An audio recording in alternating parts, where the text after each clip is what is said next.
Mirëmbrëma për gjithë zonja dhe zotrin, do t'jemi së bashku në edicionin qendror informativ me mua dhe kolegun Edvin Peçi. Mirëmbrëma Edvin. Mirëmbrëma Senata, mirëmbrëma shikues të nderuar, së bashku me kolegen Senata Jau do ju njohim fillimisht me zhvillimet kryesore deri në këtë moment të ditës. Ambasadorja e Shteteve të Bashkuara të Amerikës Yuri Kim ishte sot në zyrën e Lulzim Bashës dhe në krah të tij deklaroi se kishin diskutuar për të ardhmen. Më herët ambasada përsëriti qëndrimin se reforma në drejtësi është e dhimbshme, por e nevojshme dhe duhet të vazhdojë. Rikthimi i opozitës në tryezën për reformën zgjedhore u pasua me arritjen e konsensusit për 3 çështje të cilat lidhen me financimin e partive, periudhën e zgjedhjeve dhe rolin e grave. Një 69 vjeçar me koronavirus ndroi jetë sot në spitalin infektiv duke çuar në 33 numrin e viktimave në vendin tonë. 24 orët e fundit janë identifikuar 25 të prekur, ndërkaq në 1 qershor hapen në kopshtet e qerdhe dhe mjekët tërheqin vëmendjen për kujdes. Kreu i Inspektoriatit Ndërtimor i Tiranës, Marinklen Qato, është vënë në qendër të akuzave nga disa familje në zonën e kombinatit që deklarojnë se po u merret prona në rruga antiligjore në emër të një investimi publik. OKB ka filluar një hetim ndaj qeverisë për zhdukje personi nisur nga rasti i ekstradimit të Harun Çelik, mësuesi turk i deklaruar si gylenist, po kërkohen të dhëna për rastin e shtetasit tjetër turk, Selami Shimshek. Në kushtet kur proceset gjyqësore nuk kanë nisur ende, Ministria e Drejtësisë propozon ndryshime në aktin normativ për rifillimin e gjyqeve në masa specifike anti-Covid. Operacioni Forca e Ligjit ju kërkon burimin e pasurisë 2 personazheve të njohur në Shkodër, Enver Bajri dhe Emrah Plaku, të dënuar për shfrytëzim prostitucioni, grup i strukturuar kriminal apo kanosje për dhënje pasurie. Gjykata e Beratit ka lënë të lirë 2 drejtues të Bashkisë të Beratit si përgjegjës të ngjarjes ku një fëmijë 5 vjeçar gjeti vdekjen duke luajtur me një pjesë të dekorit me drita të qytetit. Organizata botërore e shëndetësisë ka pezulluar përkohësisht testimin klinik të hidroksiklorinës si trajtim për COVID-19 pasi është zbuluar se mund të rrisë shanset e pacientëve për të vdekur.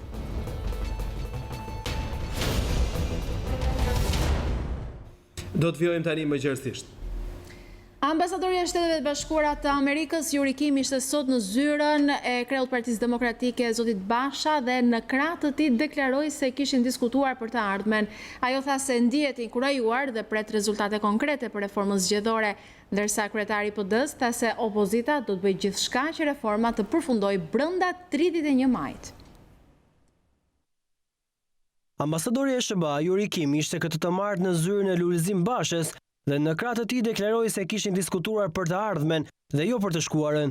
Në deklaratën e saj të parë nga aselia e Partisë Demokratike, diplomatja tha se pret rezultate konkrete sa i përket reformës zgjedhore. Sapo zhvilluam një takim shumë të mirë, isha shumë e kënaqur që pata mundësinë të takohesha me kryetarin e opozitës zoti Lulzim Basha. Diskutimi ynë ishte i vendosur për të ardhmen dhe jo për të shkuarën. Veçanërisht folën për rëndësinë se si udhëheqësit shqiptar duhet të përmbushin pritshmëritë e popullit shqiptar, sikurse kanë premtuar për të përfunduar reformën zgjedhore deri më 31 maj. Ky nuk është një afat kohor që ka vendosur ambasada e Shteteve të Bashkuara ose ndonjë faktor tjetër i jashtëm. Ky është një afat kohor që e kanë caktuar mbi veten e tyre vetë udhëheqësit. Për nga përkufizimi, opozita ka një punë shumë të vështirë përpara tyre, por ndihem shumë e inkurajuar nga diskutimi që kemi zhvilluar këtë pasdite dhe pres me kënaqësi për rezultatet. Në prezencë të ambasadores amerikane, Basha deklaroi se prioriteti i opozitës janë zgjedhjet e lira dhe të ndershme. Sipas Bashës, shqiptarëve do t'u garantohet mundësia t'i drejtohen kutive të votimit një ore më parë. Dua ta falenderoj ambasadoren Yuri Kim për mbështetjen që i ka dhënë dhe i jep reformës zgjedhore. Organizimi i zgjedhjeve të lira dhe të ndershme është prioriteti absolut i Partisë Demokratike, i opozitës bashkuar dhe i gjithë shqiptarëve. Ne jemi të vendosur të bëjmë gjithçka për t'ju garantuar shqiptarëve mundësinë që t'i drejtohen një orë më parë kutive të votimit dhe të zgjedhin me votën e tyre të lirë, të pandikuar nga bandat kriminale, të pandikuar nga shitblerja e votës, të pandikuar nga paratë e korrupsionit, qeverinë e tyre. Jemi të vendosur për këtë betejë dhe do të bëjmë gjithçka që brenda 31 majit, një afat që ne ja kemi kërkuar dhe ja kemi vendosur kësaj mazhorance, reformat këtë përfunduar dhe natyrisht do të bëjmë gjithçka të garantojmë vullnetin politik për ta zbatuar ligjin, që është dhe problemi numër 1 me zgjedhjet në Shqipëri, në mënyrë që kjo krizë e thellë politike, kushtetuese dhe institucionale të marrë rrugë zgjidhje përmes zgjedhjeve të lira të ndershme, ku shqiptarët të zgjedhin parlamentin dhe qeverinë që meritojnë me votën e tyre, dhe njëkohësisht Shqipëria të ecë përpara, mos të mbahet peng i të shkuarës, por të hapë rrugën e integrimit evropian dhe antarësimit të Shqipërisë në Bashkimin Evropian, që është dhe mbetet një nga zotimet kryesore ekzistenciale të Partisë Demokratike që nga dita e saj e parë. Takimi me kryetarin e opozitës erdhi pasi më herët Yuri Kim ka takuar edhe kryeministrin e Shqipërisë Edi Rama. Më herët, Ambasada e Shteteve të Bashkuara deklaroi se Shtetet e Bashkuara mbeten vendosmërisht të përkushtuara ndaj reformës në drejtësi. Ambasada shkruan se reforma në drejtësi po ecën përpara dhe duhet të vazhdojë duke tërhequr vëmendjen që të mos humbasim përqendrimin dhe të mos çorientohemi. Shtetet e Bashkuara mbeten vendosmërisht të përkushtuara ndaj reformës në drejtësi, e cila është kërkesë e popullit shqiptar. Kështu shkruhet në websajtin zyrtar të Ambasadës Amerikane në Tiranë, e cila në vijim të qëndrimeve të saj shpreh mbështetjen e plotë në vijimsi për reformën në drejtësi. Duke u rikthyer në kohë, ambasada kujton se në vitin 2016 Parlamenti miratoi unanimisht ligjet themelore për reformën. Prej atëherë janë ngritur institucione kyçe dhe zbatimi vazhdon për t'i bërë ato funksionale. Reforma është e dhimbshme, ngadalë dhe e papërsosur, por është e nevojshme. Reforma në drejtësi po ecën përpara dhe duhet të vazhdojë, në mënyrë që Shqipëria të bëhet anëtare plotë e familjes europiane. Ambasada e Shteteve të Bashkuara të Amerikës siguron se do të vijojë të mbështesë synimin e popullit shqiptar. Ne nuk duhet të humbasim përqendrimin, ne nuk duhet të çorientohemi, synimi është i qartë. Populli shqiptar foli dhe reforma në drejtësi duhet të ecë përpara, hap pas hapi. Ky qëndrim i përsëritur vjen në kulmin e debatit pas deklaratës së ambasadores amerikane Yuri Kim, sipas të cilës po tentohet të ndërhyet në reformën në drejtësi. Rikthimi i opozitës në tryezën për reformën zgjedhore u pasua me arritjen e konsensusit për 3 çështje të cilat lidhen me financimin e partive, periudhën e zgjedhjeve dhe rolin e grave. Megjithatë, palët kanë ende për të diskutuar drejt arritjes së kompromisit të madh. Pas një periudhe ngritëse politike, majoranca dhe opozita kanë shkrirë akujt dhe madje në mbledhjen e kësaj të martej kanë arritur konsensus për çështjet të rëndësishme të reformës zgjedhore. Në mbi 3 orë mbledhje ku edhe u debatua, palët rënë dakord që periudha e zgjedhjeve të ndahet nga 15 prilli në 15 maj dhe nga 15 tetori në 15 nëntor. Po ashtu u ra dakord për kuotën gjinore, ku një ndër 3 emra të jetë nga gjinia femërore. Në parim u gjet konsensus për një financim miks të partive gjatë fushatës zgjedhore, ku peshën më të madhe do e mbajë qeveria për të evituar sa më tepër financime private. Për socialistin Damian Gjiknuri rëndësi ka përfundimi me dakordsi i reformës, paçka se mund edhe të shtyhet pak në afat. Ne kemi thënë që kjo punë nuk mund të zgjatet pamarimisht, por dëshira jonë e ka hershme dhe materializuar tashmë me sjelljen tonë politike është që të kemi një marrëveshje me opozitën për kodin e rizgjedhor. Su kap 31-shi edhe pak ditë më shumë nuk është ky themeli. E rëndësishme është që palët të punojnë intensivisht, mos gjenë justifikime për të larguar nga tryeza e bisedimeve dhe të vazhdojmë me këtë ritëm dhe me këtë frym, siç diskutuam sot, për të vazhduar dhe me temat e tjera dhe të shpresojmë që të kemi një kompromis të mundshëm për gjitha çështjet e tjera në përrejta që kemi në tavolinë. Dakordsia për këto çështje u pohua edhe nga demokrati Oret Bylykbashi, por ai theksoi se në fund rëndësi ka garantimi i votës së lirë dhe pacënueshmëria e procesit zgjedhor. Masa që do merren në lidhje me garantimin që kutia e votimit nuk mbushet, pra teknologjia në votim të shërbej që ato vota që janë aty janë vota zgjedhësisht vërtet dhe jo votim familjar, votim në emër të emigrantëve pa ardhur kurrë në Shqipëri apo mbushje kutisë nga komisionerët. E më pas për të vazhduar me çështje të tjera, por këto janë problemi real, garantimi që vota e zgjedhësve është e vërtet dhe numërohet pa manipulim. Për Udina Hajdari në opozitare në parlament, Partia Socialiste dhe Partia Demokratike bien dakord për financat, por jo për ndryshimin e sistemit zgjedhor. Minimumi që mund të bëjnë është t'japin një shpjegim se pse duan 2 fishimin e buxhetimit për fushatat zgjedhore. Prandaj, të rrim larg këtyre ideve, të rrim larg pazareve, të rrim larg interesave të ngushta dhe t'i japim qytetarëve shqiptar një gjë të vetme, o të japim ndryshimin e sistemit, o të luftojmë për këto lista të hapura, ose të paktën të gjejmë një mekanizëm që t'i bëjmë qytetarët shqiptar të paktën të zgjedhin me referendum nëse duan ndryshimin e sistemit zgjedhor. Në emër të LSI-s, Petrit Vasiljev vlerësoi rëndësinë e përcaktimit dhe respektimit të kuotës gjinore në kodin zgjedhor. Për të hedhur një hap në rrugën e dur dhe për të qenë një hap i vërtet dhe jo ajo që do ta quanim demagogjia apo hipokrizia e radhës për të thënë që sikur u bë. Mbledhja e radhës së Këshillit Politik do të zhvillohet të njëjtën, ku do diskutohen çështjet që lidhen me rolin e policisë në zgjedhje, sinjalizuesit edhe garantimin e votës. Pas ndërprerjes për shkak të pandemisë të koronavirusit, Komisioni Venecias do të mblidhet në qershor. Komisioni Venecias ka caktuar data 18 dhe 19 qershor për sesionin plenar, në të cilin pritet të shqyrtohet çështja për emërimet në gjykatën kushtetuese dhe paketën anti-shpifje, dhe më pas të dorëzohet opinioni. Kujtojmë se paketa anti-shpifje e propozuar nga qeveria dhe kryeministri Edi Rama ka ngjallur reagime dhe përplasje të forta në Shqipëri, pasi është kundërshtuar nga opozita, analistët, gazetarët dhe shoqëria civile, të cilët e shohin paketën si cënim të fjalës së lirë dhe kontroll të qeverisë ndaj mediave. Asamblea Parlamentare e Këshillit të Evropës, pjesë e të cilit është edhe vetë Komisioni Venecias, që ka kërkuar mendimin e ekspertëve. Këshilli i Evropës ju kishte dërguar autoriteteve shqiptare disa amendime për këtë paket, por nuk u morën parasysh nga mazhoranca gjatë diskutimit në parlament. Për këtë arsye, Asamblea Parlamentare e Këshillit të Evropës i është drejtuar Venecias. Presidenti i Republikës Ilir Meta ka kthyer në kuvend ligjin për aktivitetet e turizmit detar. Ai konstaton shkelje të kushtetutës pasi thekson se në ligj ka fjalë që nuk janë në gjuhën shqipe. Po ashtu kreu i shtetit në dekret shprehet për pasiguri juridike që shkakton ligji. Shkeljet e gjuhës shqipe në legjislacionin shqiptar janë arsye e parë se pse presidenti i Republikës Ilir Meta ka kthyer për rishqyrtim në kuvend ligjin për aktivitetet e turizmit detar. Në dekretin e tij, presidenti citon nenin 14 të kushtetutës që përcakton se gjuha zyrtare në Republikën e Shqipërisë është shqipja. Presidenti në ligjin e miratuar më 23 prill numëron 9 fjalë në gjuhë të huaj, specifikisht anglisht, si surf, windsurf e të tjera. Përdorimi i emërtimeve në gjuhë të huaj në një ligj pranë aktin më të lartë me fuqi detyruese që nxjerr Kuvendi i Republikës së Shqipërisë, jo vetëm shkel parimin se gjuha zyrtare në Republikën e Shqipërisë është gjuha shqipe, por cënon drejt për drejt dhe identitetin kombëtar, të mbrojtur posaçërisht që nga preambula e kushtetutës tonë.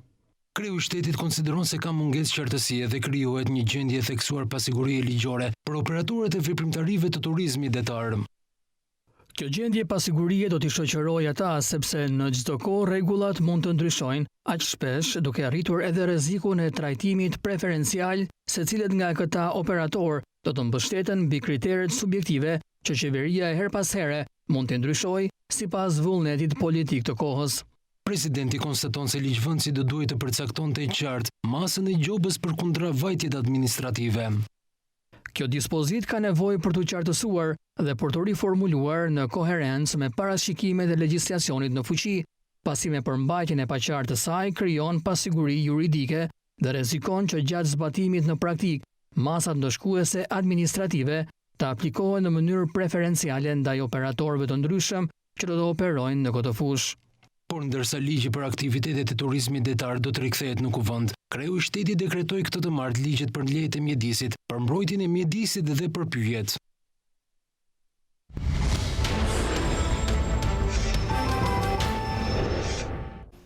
Është tani momenti për komunikimin e përjavshëm me kolegët e Zërit Amerikës. Do t'jem me Rudina Dervishin për diskutuar patjetër për situatën e COVID-19 në Shtetet e Bashkuara, por edhe për zhvillime të tjera. Rudina, të përshëndes.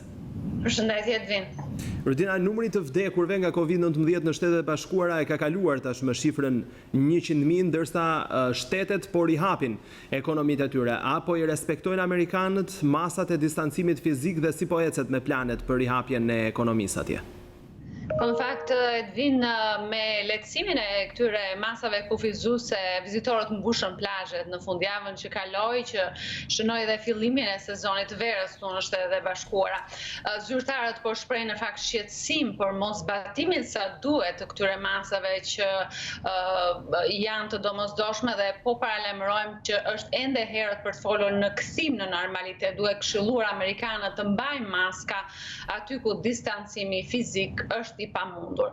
Në fakt janë 11 shtete amerikane që po shohin një rritje të numrit të rasteve me COVID-19, përfshi këtu Karolinën e Veriut që ka tani numrin më të lartë të shtrimeve në spital. Presidenti Trump e kërcënoi guvernatorin e këtij shteti, një guvernator demokrat duhet themi, se mund ta zhvendos kuvendin e Partisë Republikane që është planifikuar të zhvillohet në Karolinën e Veriut në gusht në një shtet tjetër nëse vazhdon pra kjo masa e distancimit fizik atje. Guvernatori ka vazhduar të thotë se është e domosdoshme që të ruhen këshillat e mjekëve dhe të ruhet distancimi fizik, gjë që ka krijuar një fërkim mes presidentit dhe këtij guvernatori, ndërkohë që sot në fakt guvernatori Georgias ofroi që republikanët mund ta zhvillojnë kuvendin e partisë së tyre në shtetin e Georgias.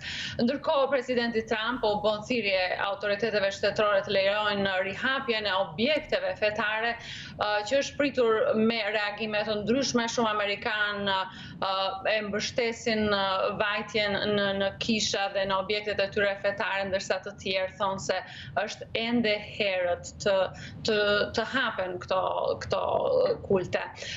Përdite më shumë në fakt qytetet po rihapin restorantet dhe bizneset e tjera në përpjekje për të kapërcyer goditjen ekonomike që ka psuar Shtetet e Bashkuara nga pandemia, por zyrtarët thonë se Shtetet e Bashkuara po përgatiten në fakt për një val të dytë infeksioni me ardhjen e vjeshtës dhe në fakt ka anketa që tregojnë se amerikanët janë gjithmonë më të etur tani për të shkuar dhe për të vaksinuar. 60% e amerikanëve kanë në plan të vaksinohen për gripin, ndërsa vazhdojnë të kenë dyshime për sigurinë e një vaksine të re nëse ajo arrihet të prodhohet para valës së dytë. Megjithatë, presidenti Trump duhet themi që ka thënë publikisht se edhe në rast të një vale të dytë të virusit, ekonomia amerikane do të vazhdojë të mbetet e hapur dhe nuk do të mbyllet përsëri.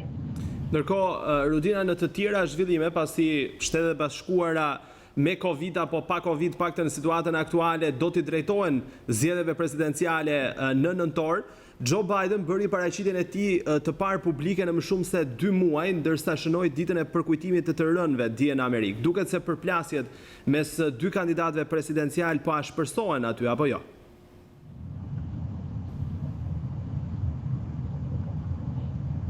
Rudina, më dëgjon? Kemi një problem me sa duket me komunikimin me Skype me kolegen Rudina Dervishi, gjithsesi ishte një pyetje që kishte të bënte me parapërgatitje, duhet thënë tashmë, për garën e ashpër të presidencialeve amerikane. Do të ritentojmë sërish, ndoshta edhe me konfirmimin e regjisë, nëse do ta kemi përsëri në komunikim të drejt për drejt kolegen e Zërit Amerikës, Rudina Dervishi. Rudina, përshëndetje, edhe një herë kishim problem me linjën. Më falni, përshëndetje. Pa problem, po të pyesja në lidhje me përgatitjet për sfidën e zgjedhjeve presidenciale.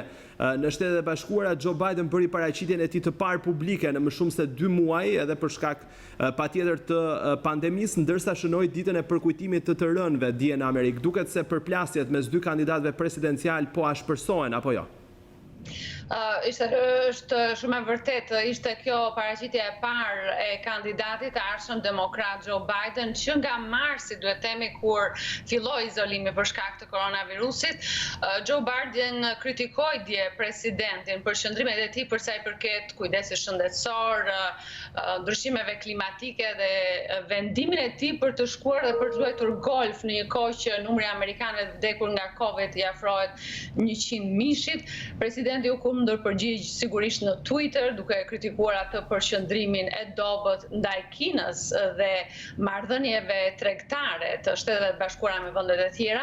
Presidenti gjithashtu ripostoi një tweet që vinte në fakt në lojë paraqitjen me maskë dje të ish-nën presidentit Joe Biden. E dim që presidenti Trump nguron që ta vërë një maskë, duke u bazuar në përvojën e tij si senator dhe ish-nën president Joe Joe Biden po përpiqet në fakt të pozicionohet si një kandidat me përvojën dhe ndjeshmërinë e duhur për ta udhëhequr vendin në përpjekjet për të dalë nga kjo krize pandemisë. Presidenti Trump nga ana e tij është kundërpërgjigjur se ai është udhëheqësi që mund të drejtojë në rimëkëmbjen e ekonomisë amerikane, ndërsa mundësia e zhvillimit, duhet themi, të ngjarjeve tradicionale siç janë tubimet apo konventat presidenciale janë ende në dyshim. Nuk dihet nëse ato do të zhvillohen apo në çfarë formati do të zhvillohen. Në këto kushte strategët demokrat po tregojnë në fakt më të matur për të organizuar vizitat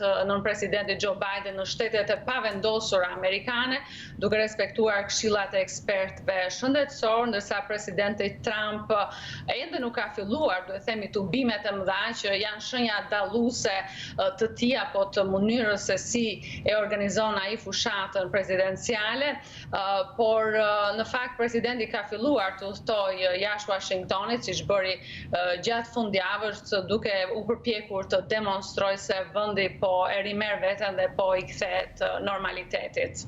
Edin. Rutina, të falenderoj për gjithë informacionet që përcolle për shikuesit tanë. Ishte kënaqësi.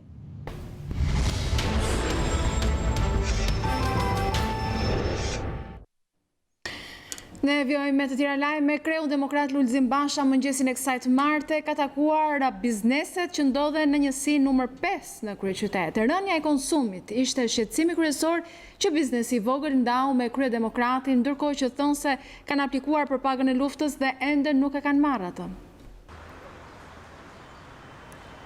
Në vijim të takimeve me përfaqësues të biznesit të vogël, kreu i opozitës Lulzim Basha pa nga afër disa prej tyre në njësi numër 5 në kryeqytet. Një biznes këpucësh të përdorura thotë se kriza është ndier shumë, ndërkohë që edhe gjatë kohës së izolimit ai është detyruar të paguajë detyrimet, që nga qiraja deri tek taksat.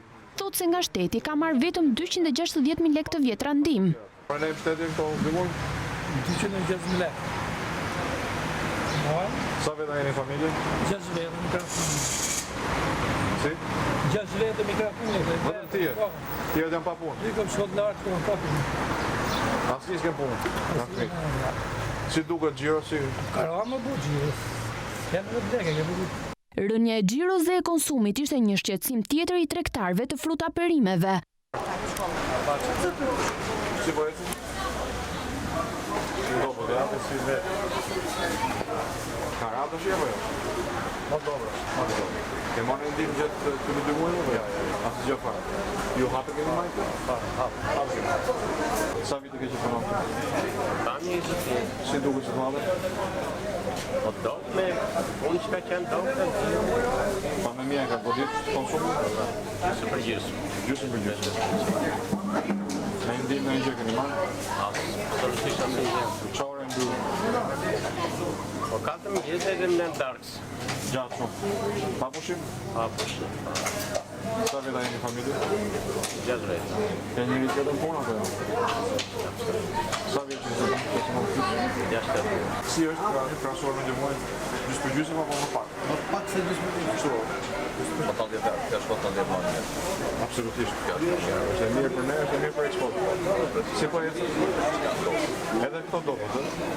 Por ka dhe nga ato biznese që megjithse gjatë kohës së izolimit lejoheshin, nuk e kanë hapur asnjë ditë bizneset, pasi nuk kanë pasur fare xhiro.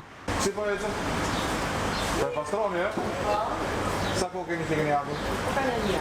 A pse përpara mbyllur e keni pasur? Po pse e mbyllur?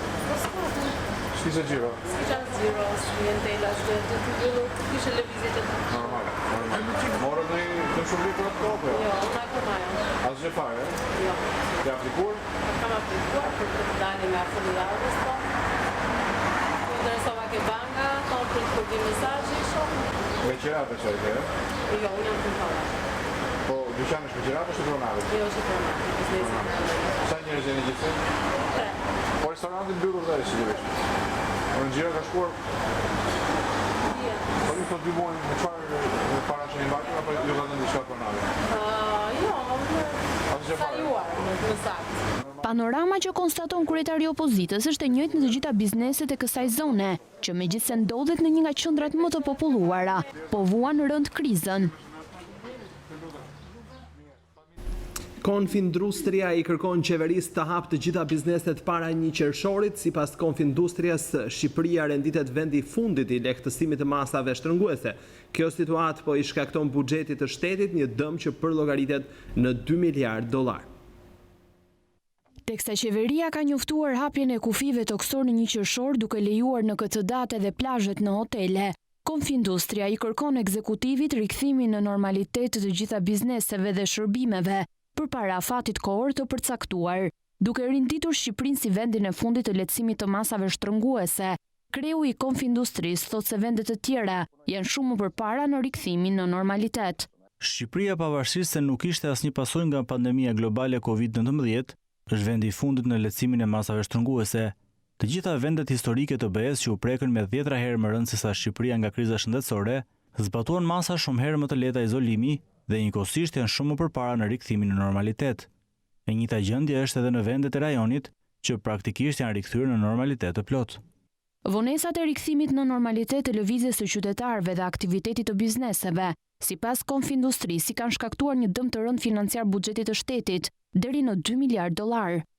Vetëm në muajt mars dhe prill 2020, vlerësimet e Konfindustrisë, të pranuar dhe nga përfaqësues të ekzekutivit, kanë përllogaritur një dëm ekonomik prej më shumë se $1.2 miliardë për ekonominë formale dhe mbi $2 miliardë për ekonominë reale të Shqipërisë. Nga vlera e mësipërme, të paktën $350 milion përllogaritet të jenë dëmet të shkaktuara drejt për drejt nga keq menaxhimi i krizës. Fatura e mësipërme po vazhdon të rritet çdo minutë, çdo orë dhe çdo ditë vonese drejt rikthimit të normalitetit. Situata e shkaktuar nga COVID-19 ka reduktuar në mënyrë drastike të ardhurat në buxhet. Vetëm në muajin prill, sipas të dhënave paraprake të Ministrisë së Financave, të ardhurat buxhetore kanë rënë me 30%, duke u reduktuar me rreth 100 milion euro. Rënja ka ndikuar të gjitha zërat e buxhetit.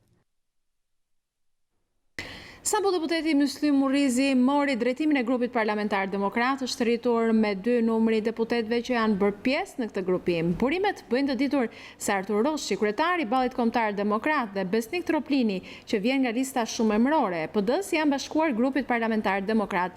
Tashmë ky grup në parlament ka gjithsej 11 deputet. Në 14 maj, 7 deputet grupit parlamentar demokrat votuan për shkarkimin e Rudin Hajdarit si kryetare e grupit dhe në vend të saj u zgjodh Myslim Murrizi.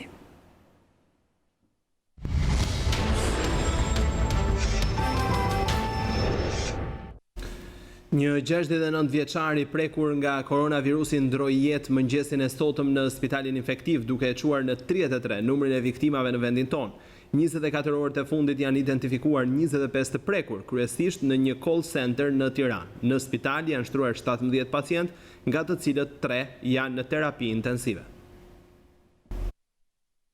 Shënohet viktima e 33 nga koronavirusi në vendin tonë.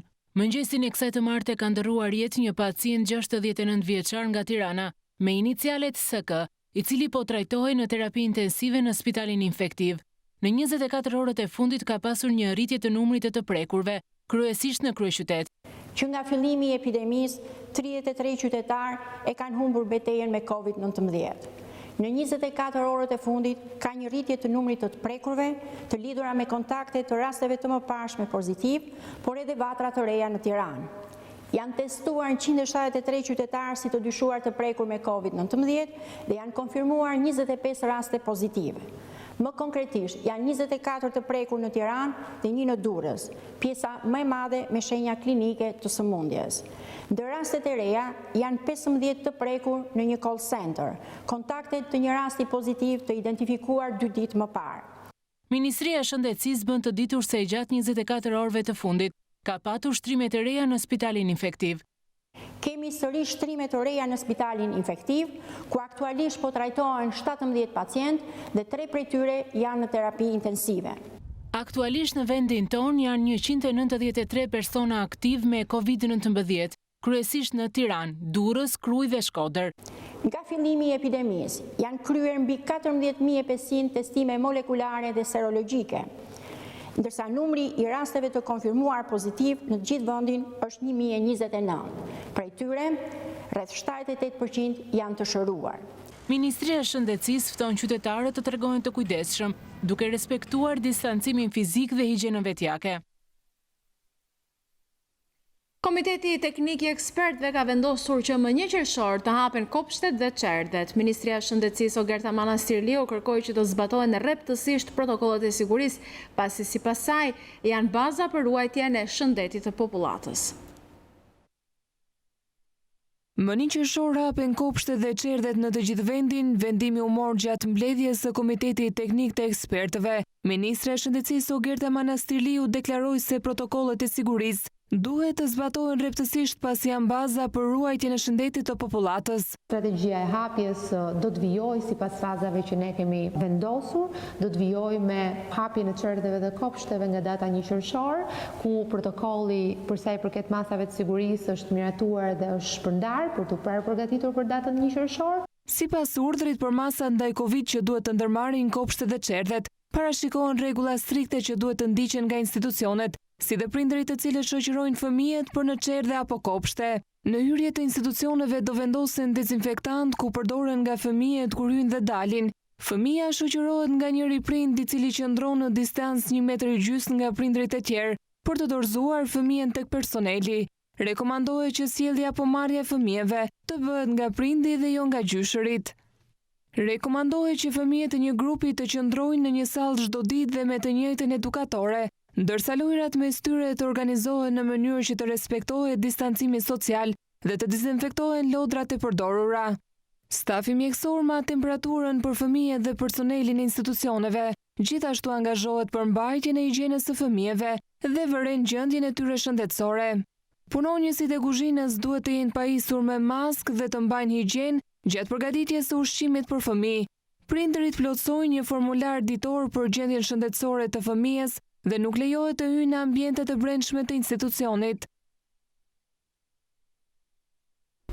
Në kushtet kur proceset gjyqësore nuk kanë nisur ende, Ministria e Drejtësisë propozon ndryshime në aktin normativ për rifillimin e gjyqeve nën masa specifike anti-Covid.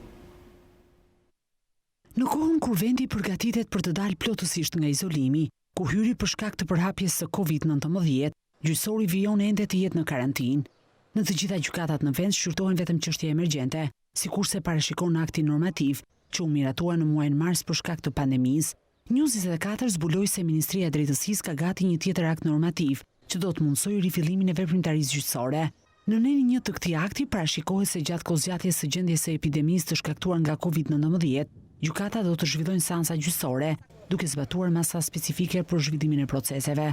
Në këtë nen parashikohet gjithashtu shmangja e grumbullimeve në ambientet e gjykatave apo brenda sallave të gjyqit. Në draft parashikohet edhe mundësia e zhvillimit të proceseve gjyqësore online për të shmangur në këtë mënyrë përhapjen e koronavirusit. Neni 4 parashikon si më poshtë, gjykata të vendosë që pjesëmarrja e palëve në të gjitha seansa gjyqësore të sigurohet nëpërmjet ndërlidhjes audiovizive në distancë, duke përdorur programe kompjuterike të përshtatshme për këtë qëllim. Më të i thuhet se mënyra e ndërlidhjes në distancë duhet të sigurojë në çdo rast shikueshmërinë e ndërsjellë të personave të pranishëm në të dyja vendet e ndërlidhura dhe mundësinë e dëgjimit nga të gjitha palët. Nëse parashikohet pjesëmarrja e disa palëve ose pjesëmarrësve të tjerë në proces, secili prej tyre duhet të vendoset në kushte që të mund të shikojë dhe të dëgjojë të tjerët. Drafti është dërguar për mendim edhe Këshillit Lartë Gjyqësor, i cili mësohet se ka dhënë opsionin e tij lidhur me mënyrën se si duhet të rinisë funksionimi normal i gjykatave. Aktualisht në fuqi është akti normativ numër 9 që pezulloi punën në gjyqësor dhe i shtrin efektet deri më datë 23 qershor. Mali i Zi ka vendosur të rihap kufijt në fillim të qershorit me disa vende duke mos përfshirë këtu Serbinë. Kjo ka shkaktuar kritika nga kjo e fundit, duke u shprehur se një vendim i tillë nuk u kontribuon marrëdhënieve të fqinjësisë së mirë në rajon. Mali i Zi ka vendosur të rihap kufijt në fillim të qershorit. Kryeministri malazez Dushko Marković ka njoftuar se vendet e para me të cilat Mali i Zi do të rihap kufijt janë Kroacia, Slovenia, Austria, Gjermania, Polonia, Republika Çeke, Hungaria, Shqipëria dhe Greqia. Ai tha se këto shtete i plotësojnë kushtet e duhura epidemiologjike të Institutit të Shëndetit Publik. Përkatësisht kanë deri në 25 të infektuar në 100.000 banor. Të huajve që do të hynë në Mal të Zi nuk do t'ju kërkohet testimi posaçëm, por do t'u jepen udhëzime të qarta që duhet i ndjekin gjatë qëndrimit në këtë vend. Mali i Zi që prej së dielës, pas 68 ditësh nga shfaqja e rastit të parë me koronavirus, nuk ka asnjë person të sëmur me koronavirus, që prej 5 majit ky vend nuk ka regjistruar asnjë rast të ri. Mali i Zi është vendi i parë në Europë që mposht koronavirusin, tha Matej Marković. Sa kaq Serbia ka kritikuar vendimin e Malit të Zi për të mos hapur kufijt me Serbinë, duke u shprehur se është në kundërshtim me parimet e lirisë së lëvizjes, mbi të cilat bazohet Bashkimi Evropian, dhe se nuk u kontribuon marrëdhënieve të fshinjësisë së mirë në rajon. Ky vendim e thot qartë se jo vetëm Mali i Zi ka det, edhe besoj se qytetarët tanë do ta kuptojnë këtë mesazh, është shprehur ministreja serbe e transportit. Ndërkohë, Spanja ka kërkuar nga partnerët e Bashkimit Evropian që të vendosin rregulla të përbashkëta për rihapjen e kufijve dhe për rikthimin e lëvizjes së lirë në zonën Schengen. Vendet e Bashkimit Evropian i kanë mbyllur kufijt në mes të muajit mars për të frenuar përhapjen e koronavirusit. Me rënien e numrit të rasteve të reja, vendet në mënyrë të pavarur kanë nisur lehtësimin e masave kufizuese, përfshirë edhe rihapjen e kufijve. Maqedonia e Veriut nga data 1 qershor pritet të hap kufijt me shtetet fqinje.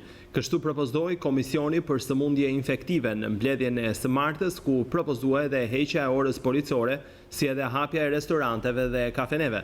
Këto kufizime janë ndërmarrë qysh në muajin mars në përpjekje për të frenuar përhapjen e koronavirusit.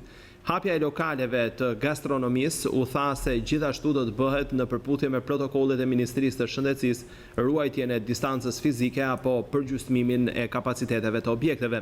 Gjithashtu, qeveria sot mori vendim për rifillimin e punës të objekteve hotelerike në Republikën e Maqedonisë Veriut dhe vendosjen e protokolleve të duhura për punën e tyre. Maqedonia e Veriut të martën ka regjistruar edhe 3 të vdekur nga koronavirusi dhe 16 raste të reja të infektuarve. Me këto shifra, numri i viktimave në këtë vend shkon në 116, ndërsa i të infektuarve në 2015.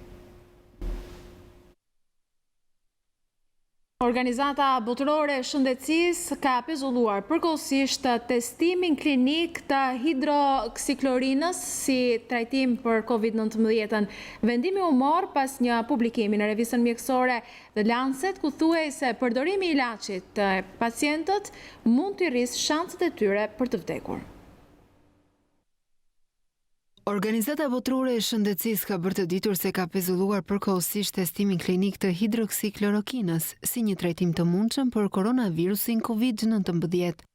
Vendimi u mor pasi një studim i fundit mjekësor sugjeroi se përdorimi i hidroksiklorokinës tek pacientët me COVID-19 mund të rrisë shanset e vdekshmërisë, tha kreu i OBSH-s, teksa shtoi se pezullimi do të vlejë derisa të rishikohen të dhënat. Presidenti Amerikan Donald Trump është shprehur më parë se po e përdor këtë ilaç për të parandaluar prekjen nga COVID-19. Ai e ka promovuar vazhdimisht hidroksiklorokinën, e cila përdoret kundër malarjes dhe artritit, pavarësisht paralajmërimeve nga zyrtarë të shëndetit publik, se ilaçi në fjalë mund të shkaktojë probleme me zemrën, njofton BBC. Promovimi që Trumpi ka bërë hidroksiklorokinës ka rritur kërkesën për këtë ilaç nga vende të ndryshme. Ministri i Shëndetësisë së Brazilit rekomandoi gjithashtu javën e kaluar përdorimin e hidroksiklorokinës për trajtimin e rasteve me COVID-19.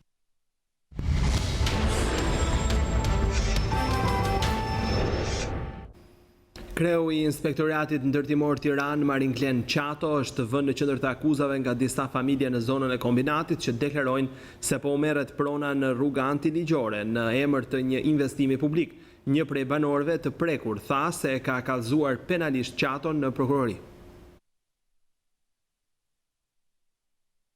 Kreu i Inspektoratit Ndërtimor Tiranë, Marinklen Qato, është kallëzuar penalisht në prokurorinë e Tiranës nga disa familje në zonën e kombinatit, që deklarojnë publikisht se po u merret prona në rrugë antiligjore në emër të një investimi publik që bashkia ka nisur të kryej në këtë zonë.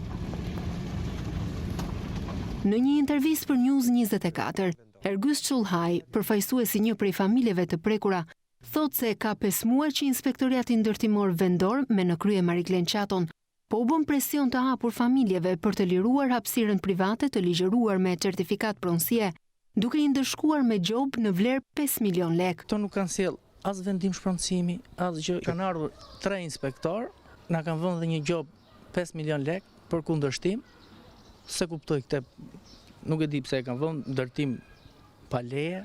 Jemi pronar të ligjshëm të kësaj toke me certifikata, me të gjitha dokumentacionin. Kur e keni marrë certifikatën? Certifikatën Në 2016, ndërtimi ka shumë vite që është bërë në 94. Këto i keni çuar në bashki këto dokumenta? I keni bërë me dije? Dokumentat ja kemi dhënë inspektorit. Nuk na kanë sjell asnjë vendim shpronësimi, asgjë.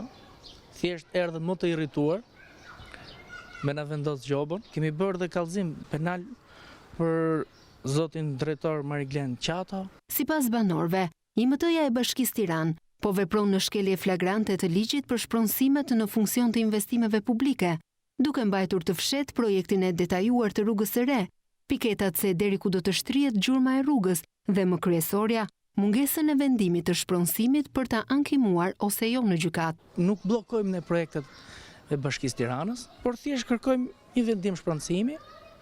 Juve ju a kanë vendos piketat ku do bëhet rruga? Jo fare. Nuk kanë vendos as piketa, asgjë, as inxhinieri nuk ka ardhur. Thjesht një inspektor që këtu do kaloj një rrugë. Po sa do zgjerohet nuk dini? Fare. Nuk kanë ardhur fare. As plan nuk keni parë planin? As plan, asgjë. Çullaj thot se e gjoba i ka friksuar banorët e tjerë, që nga frika kanë lejuar fadromat të hyjnë në pronën e tyre, pavarësisht se nuk ka një vendim shpronësimi. Tu ka shumë veta, por nuk dalin nga frika se humbin punën, janë tremë edhe nga vendimi i gjobës, se i kanë bërë presion, edhe janë tërhequr, janë të gjithë me letra. Ka marrë që fëmijë edhe i njoh pothuajse gjithë banorët. Në kushte të tilla, familja Çullhaj thot se do t'i drejtohet gjykatës. Ne do bëjmë një padi në gjykatën e Tiranës, të presim vendimin. OKB ka filluar një hetim ndaj qeverisë për zhdukje personi. Nisur nga rasti i ekstradimit të Harun Çelik, mësuesi turk i deklaruar si gylenist, po kërkohen të dhëna për rastin e shtetasit tjetër turk, Selami Shimshek.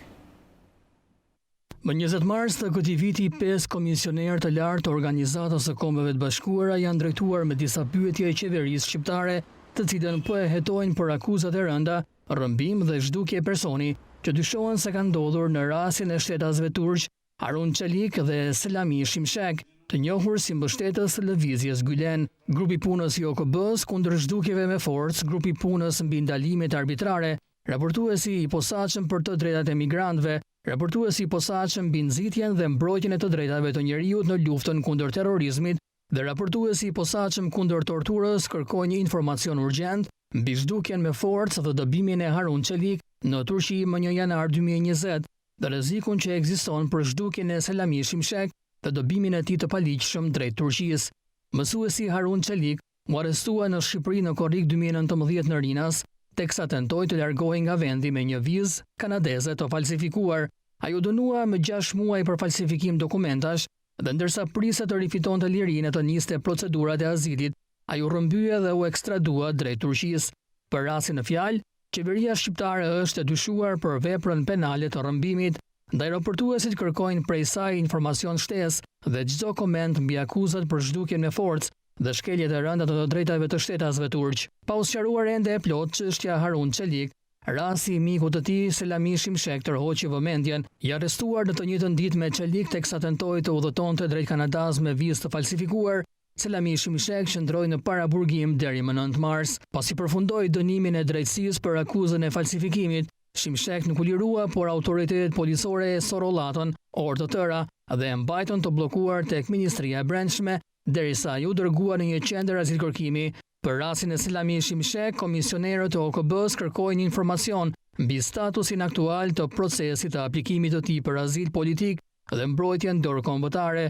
Deri më tani, komisionerët thonë se qeveria shqiptare nuk është përgjigjur ende mbi akuzat serioze për zhdukjen me forcë dhe shkeljen e të drejtave të shtetasve turq, Selami Shimshek dhe Harun Çelik.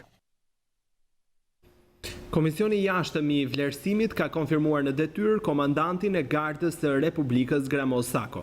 Ai rezultoi i pastër në 3 shtyllat: pasurinë, pastërtinë e figurës dhe aftësitë profesionale.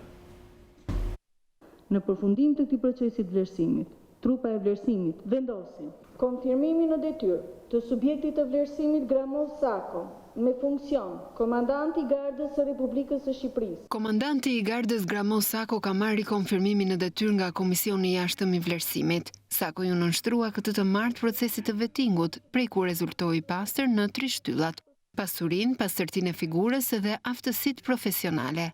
Në seancën e parë dëgjimore që u mbajt më 5 shkurt, Komisioni i Jashtëm gjeti probleme në formularin e deklarimit të pasurisë së Sakos. Po ashtu u cilësua si konflikt interesi edhe punësimi i mbesës së tij si juriste në gardë, ndërkohë që ai drejtonte këtë institucion. Në lidhje me këto gjetje, Sako kërkoi kohë nga komisioni që të plotësonte dosjen e tij me dokumentacione, qoftë për të sqaruar problemet me pasurinë, ashtu edhe me konfliktin e interesit në punësimin e mbesës. Pas plotësimit të dosjes dhe shqyrtimit të dokumenteve shtesë, Komisioni i Jashtëm i Vlerësimit i dha konfirmimin në detyrë që prej vitit 2013 Gramo Sako drejton Gardën e Republikës së Shqipërisë. Operacioni Forca e Ligjit u ka dërguar formularin për vetë deklarimin e pasurisë dy emrave të njohur në Shkodër, Enver Bajri, që cilësohet si koka e grupit Bajri, dhe një prej antarëve, Emra Plaku. Enver Bajri është arrestuar në Spajë rreth 2 vite më parë. Ai rezulton me rekorde kriminale dhe në Itali, ku është dënuar me 6.6 vite burg për veprat penale të organizim i emigracionit të palishëm, shfrytëzim prostitucioni dhe falsifikim. Ndërsa Emra Plaku është arrestuar në shtator të 2018 si pjesë e grupit Bajri gjatë operacionit Oaz. Në mars të vitit 2019, gjykata e krimeve të rënda ndryshoi masën për Emra Plaku, mbi të cilin rëndonte akuza për prodhim dhe mbajtje pa leje të armëve dhe municioneve luftarake. Gjykata urdhëroi që Plaku të mos largohet nga banesa e tij në Shkodër dhe mund të komunikojë vetëm me avokatin e tij.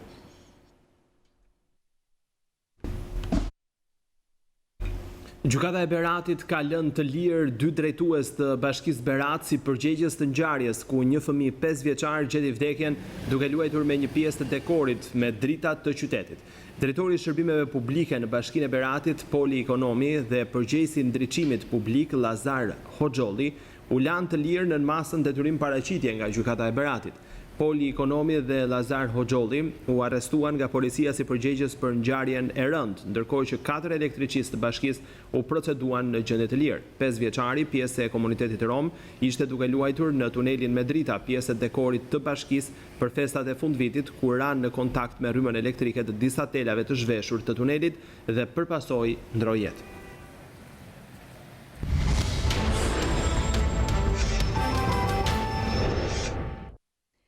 Punojësit e transportit publik në Vlorë kanë protestuar para prefekturës së Qarkut duke kërkuar pagën e luftës. Punojësit thonë se prej 3 muajsh janë të papunë dhe nuk kanë marrë asnjë pagë. Ata thonë se firma e transportit ka aplikuar për pagën e luftës, por nuk është aprovuar nga Drejtoria e Tatimeve. 50 punonjës të transportit publik në qytetin e Vlorës kanë protestuar këtë të martë përpara prefekturës së Qarkut, duke kërkuar pagën e luftës. Punonjësit thonë se prej 3 muajsh janë të papunë dhe nuk kanë marrë asnjë pagë. Firma e transportit publik në Vlorë është private, por ajo varet nga bashkia. Sipas punonjësve nga firma e transportit u është thënë se është aplikuar për pagën e luftës, por nuk është aprovuar nga tatimet. Vam 3 muaj që jemi mbyllur brenda, njerëzit kanë pritur të marrën pagën, paga vim këtu që na sqaron njëri, thonë jo s'u takon, jo një mbyll 12, jo mbyll 20, ne nuk na duhet gjë. Pretendimi i tyre është se ne kemi ndaluar në datën 12 mars, ndërsa duhet të ndalonim në datën 20 që ka dalë vendimi. Faj për të nuk është joni.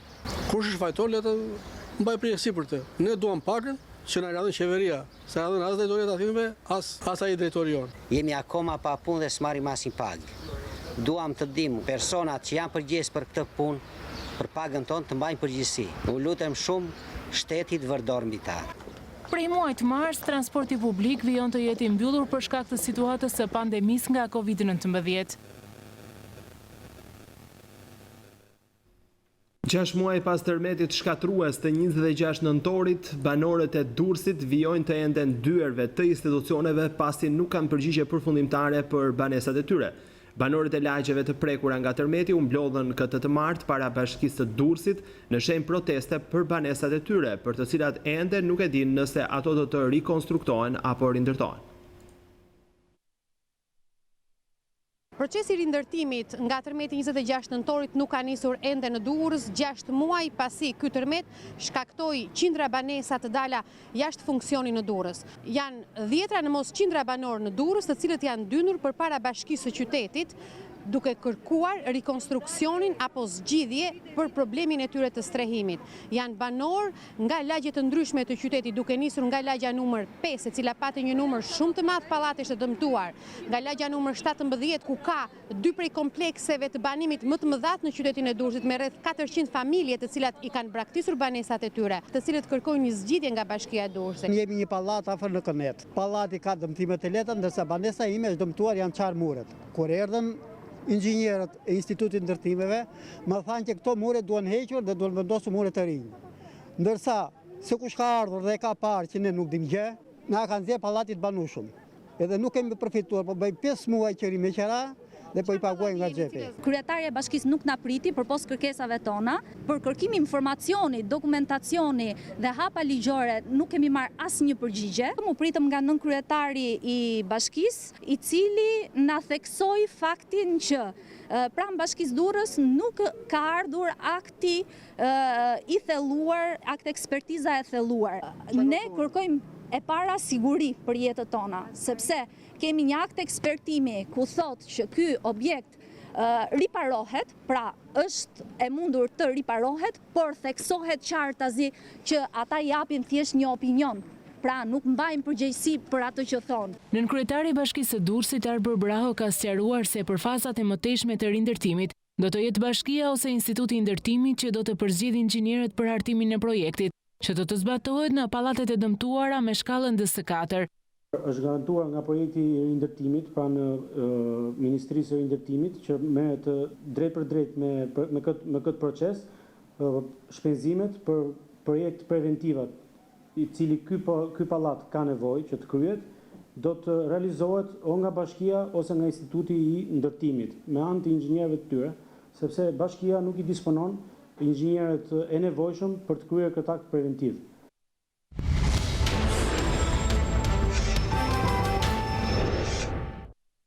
Kina ka kërcënuar se do të ndërmarrë kundërmasa ndaj Shteteve të Bashkuara të Amerikës nëse ndëshkohet për planet e saj mbi vendosjen e një ligji të ri për sigurinë në Hong Kong. Ushtria e Kinës ka bërë të ditur se është e gatshme edhe e aftë të ruajë sovranitetin kinez në Hong Kong, teksa demonstruesit po përgatiten për protesta të mëtejshme. Kina ka kërcënuar se do të kundërpërgjigjet ndaj Shteteve të Bashkuara të Amerikës nëse ndëshkohet për planet për të vendosur një ligj të ri në Hong Kong, ku shefi i sigurisë e vlerësoi si një mjet të ri për të mundur terrorizmin. Pekini ka në plan të miratojë një ligj të ri sigurie për Hong Kongun kundër tradhtisë, mosbindjes dhe rebelimit vetëm pak muaj pas protestave pro demokracisë, të cilat përfunduan edhe në dhunë vitin e kaluar. Por shumë banor të Hong Kongut, grupe të biznesit dhe vende perëndimore janë të shqetësuar se projekt ligji mund të jap goditje fatale lirive të këtij qyteti. Mira njerëz dolën në rrugë të dielën pavarësisht ndalimit të tubimeve për shkak të koronavirusit, ndërsa policia shpërndau turmat me gaz lotësiellës dhe pompa uji. Këshilltari amerikan i sigurisë kombëtare Robert O'Brien paralajmëroi se ligji i ri mund t'i kushtojë qytetit humbjen e statusit të privilegjuar tregtar me Shtetet e Bashkuara të Amerikës. Por Ministria e Jashtme kineze tha se Pekini do të reagojë ndaj çfarëdo lloj sanksionesh nga Washingtoni, nëse Shtetet e Bashkuara të Amerikës këmbgulin të dëmtojnë interesat e Kinës. Kina do duhet të ndërmarrë çdo masë të nevojshme për t'u kundërvënë, ka bërë të ditur Ministria e Jashtme kineze. Ndërkohë, ushtria kineze ka bërë të ditur se është e gatshme dhe e aftë të ruajë sovranitetin kinez në Hong Kong. Paralajmërimi vjen teksa demonstruesit në këtë qytet po përgatiten për protesta të mëtejshme.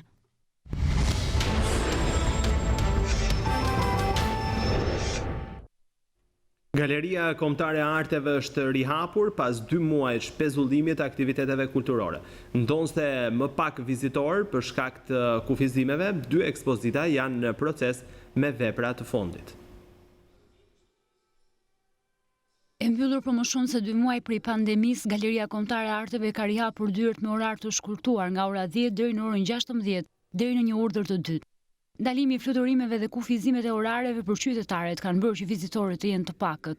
Tashmë programi i parashikuar për ekspozita po rimendohet, ndërsa takimet publike dhe ato të edukimit përmes kulturës janë anulluar, tregon zyra e shtypit. Ekspozita e parë që pritet të çelet në qershor është me vepra të fondit. Një sër veprash në skulpturë janë bërë gati të vinë me një koncept të ri në katin e tretë, ndërsa një ekspozitë e përhershme po merr formë në katin e parë. Kjo kohë mbylljeje ka shërbyer për të rikonfiguruar galerinë, ndërsa ekspozita Tirana Passion se çelur në nëntor do të vizitohet deri në dhjetor, sepse çelja e saj u shënua nga tërmeti 26 nëntorit dhe muajt e pandemisë. Turet në pre-ekspozita do vijojnë të bëhen online, ndërsa një ekspozit studim për gratë artistë është tashmë në proces. Çdo aktivitet sipas zyrës së shtypit të galerisë do të bëhet në respekt të protokolleve shëndetësore. Të nderuar shikues, ka qenë gjithçka e përgatitur për këtë edicion qendror informativ. Për t'u informuar në çdo moment, shikues nderuar, ne ju kujtojmë se mund të klikoni në faqen e internetit balkanweb.com duke shfletuar aty online edhe informacionet më të fundit të gazetës shqiptare ose duke na ndjekur në kohë reale nëpërmjet live streamit. Faleminderit që na ndoqët. Shikim të këndshëm vazhdim.